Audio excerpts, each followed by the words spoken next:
Hello everyone and welcome to More Fun with Fitzy. We are still in Chapter 4, however we are on 4.3 now, and we are going to be talking about account balances and various account terminology. Okay, as you see we have a ledger here for Pacific Trucking, and remember a ledger is a book of accounts. In the ledger you can see that there have been transactions, and I must point out that each transaction has a little circle beside it with the number of the transaction. So number 1 I can see was that we purchased supplies, because I can see that supplies went up because we debited it, and accounts payable also went up because we credited it. So we bought supplies on account. Number 2, I can see here accounts payable went down and cash went down. So that means to me we paid off money we owed this company, $200 worth, and so on. The important thing now is to figure out, how do we get a balance? So if I were to say to you, how much cash does the company have? How are you going to determine that? Well, let's take a look. First of all, we draw a line to signify a total. That's number 1. Draw a line across all of your accounts. Number 2, total the debits and the credits. And we're going to call those pencil footings, okay? Pencil footings. You need to remember that. And also, sometimes they're called pin totals. You need to remember both of those. Okay, I would write them down. Pencil footings and pin totals.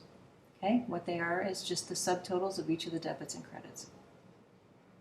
Next, we are going to subtract the smaller number from the larger number and put that difference as an account balance under the larger number. So again, subtract the smaller from the larger and then put the answer on the larger side. And then circle that. That indicates that that's the account balance. So if I were to say to you, how much cash does this company have? You would say they have $250. And I know that that's a debit, so that's a normal balance. Usually the account balance should be on the normal balance side, and so on. So let's go through all of them. Here's another one. Down here we're doing AR. Underline, get your pin totals or pencil footings. Circle the final answer after you subtract the smaller from the larger and put it on the larger side. Here's another one over here. Now we're getting lots of writing on this slide. Draw your underline, get your pin totals or pencil footings, subtract the smaller from the larger and put that answer on the larger side. That's your balance. Again, underline, get your pencil footings or pin totals, subtract the smaller from the larger and put the number on the larger side. For accounts that only have one number in them, they haven't been affected, just circle the amount in them. For trucks here, get your pin totals or pencil footings, subtract the smaller from the larger and put the balance on the larger side. Should be the side of the normal balance. In this case, truck is an asset, therefore it should have a normal debit balance, and it does. So on and so forth, okay? If you were to add up all of these debits and credits, your debits should equal your credits. And this is something I would encourage you to do after getting your balances for each of your ledger accounts. You can go ahead and add up all your debits. So this plus this plus this plus this plus this plus this should equal all of your credits. This plus this plus this plus this. And if you test this, it should. Now let's talk about, how do we interpret the account balance? And we talked about this a little bit already. Normally, we can determine the type of account from the balance. For example, cash has a debit balance. Assets have a debit balance, therefore cash is an asset. Or the opposite would be true. Cash is an asset account, therefore it should have a debit balance, and that's what I was discussing on the last slide. What can you say about liabilities and owner's equity? Well, I would say that they should have credit balances. Do you think it's possible that sometimes assets might not have a debit balance or liabilities might not have a credit balance? There are always exceptions to the rule. In this particular case, what if a debtor or creditor overpays? Okay, in this case a creditor wouldn't be overpaying, but we would overpay the creditor, or a debtor, remember someone who owes you money? What if they overpay? What if you take out more money from your bank account than you have in there? And yes, this is possible if you have overdraft protection. We talked about the debtor already. What about a customer who does not have an accounts receivable balance returns some merchandise. So they paid for it, and then you give them some money, a credit balance.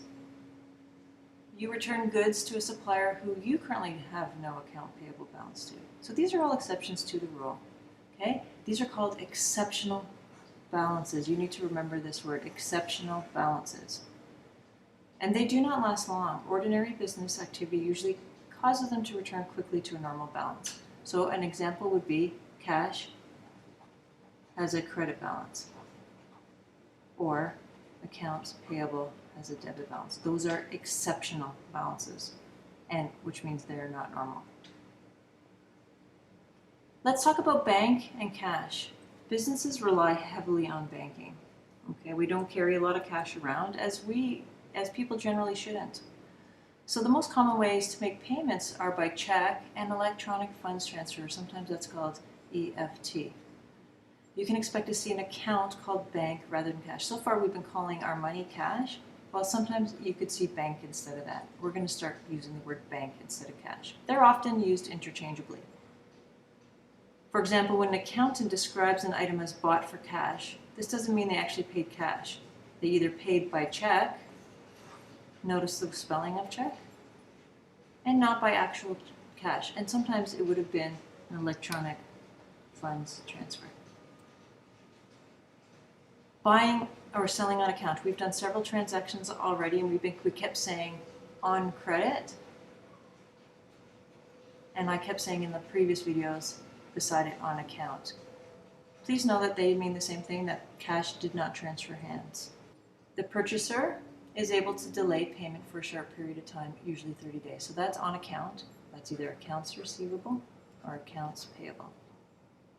The purchaser has time to inspect or test the goods thoroughly before paying for the goods. If you are the purchaser, which account would this affect? Okay, so you are the purchaser and you didn't pay, you owe the money. Therefore, it's accounts payable. What if you were the seller? You sold the goods, but you didn't receive money. Then you have an accounts receivable. This is not new, but just so you know, on account or on credit are the same thing. By now, after this video, you should be able to describe what a pin total is in a pencil footing. You should be able to properly balance the account. Remember, in the T account, you draw a line, get your total here on your debit side, total on the credit side. Those are pencil footings or pin totals. And then you're going to subtract the larger from the smaller and put the number here and decide if it's a normal or an exceptional balance. And you should also be able to give an example of why an account might have an exceptional balance. Thanks for paying attention, and we'll see you tomorrow at school.